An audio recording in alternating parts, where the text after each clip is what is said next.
অনেক সময় ইমাম সাহেব আল্লাহু আকবার বলে যে নামাজ ধরছে, কি হচ্ছে পেছনে আর খোঁজ খবর নেই। আল্লাহর হাবিব সাল্লাল্লাহু আলাইহি ওয়াসাল্লাম কিন্তু এমন ইমাম ছিলেন না, উনি অত্যন্ত বিবেকবোধ সম্পন্ন একজন ইমাম ছিলেন। মুআয ইবনে জাবাল রাদিয়াল্লাহু তাআলা আনহুকে আল্লাহ রাসূল সাল্লাল্লাহু আলাইহি ওয়াসাল্লাম একটা এলাকার ইমাম বানিয়ে পাঠিয়েছিলেন। ওই এলাকার মুসল্লিরা ছিলেন শ্রমজীবী, কাজ করে খেত, সারাদিন ওট দিয়ে পানি সেচ করে খেজুর গাছে পানি দিত, খেজুরের চাষাবাদ করত, সারাদিন কষ্ট করে নামাজে যে জয়েন করত। তো উনি মাগরিবের নামাজে সূরা ফাতিহার পরে সূরা বাকারা তেলাওয়াত শুরু করলেন, 286টা আয়াত, মানে সবচেয়ে বড় সূরা। তো মাগরিবের সালাত উনি যখন এত লম্বা তেলাওয়াত ধরলেন, মুসল্লিরা আর ইমাম সাহেবের সাথে থাকতে পারতেছে না, কারণ ওনারা তো ইমাম সাহেবের হয়তো মন ফুরফুরে, উনি পড়তেছেন মনের আনন্দে দরাজ গলায়, কিন্তু মুসল্লিদের তো অবস্থা খারাপ, সারাদিন ওনারা খেতে খামারে কাজ করে আসছে, নামাজ ছেড়ে দিয়ে অনেকে চলে গেছে, একা একা নামাজ পড়ে যে আল্লাহ রাসূল সাল্লাল্লাহু আলাইহি ওয়াসাল্লামের কাছে যে বিচার দিল যে ইয়া রাসূলুল্লাহ, দেখেন এমন একজন ইমাম আপনি অ্যাসাইন করেছেন আমাদের এলাকায়, মাগরিবের নামাজে উনি সূরা বাকারা পড়ে আর আমরা হচ্ছে শ্রমজীবী। রাসূল সাল্লাল্লাহু আলাইহি ওয়াসাল্লাম খুব রেগে গেলেন, মুআয ইবনে জাবালকে ডেকে বললেন, হে মুআয, আফাত্তানুন আন, তুমি কি সমাজে ফিতনা ছড়াচ্ছ? তুমি জানো না এরা কারা? তোমার কি সূরা ওয়াদ-দুহা ওয়াল-লাইলি ইযা সাজা মুখস্থ নাই? তোমার কি ওয়াশ-শামসি ওয়া-দুহাহা এটা মুখস্থ নাই? তোমার কি সাব্বিহিসমা রাব্বিকাল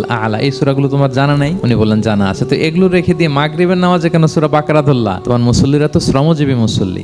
ইমামের দায়িত্ব হচ্ছে পেছনে কারা আছে এটা খেয়াল করা।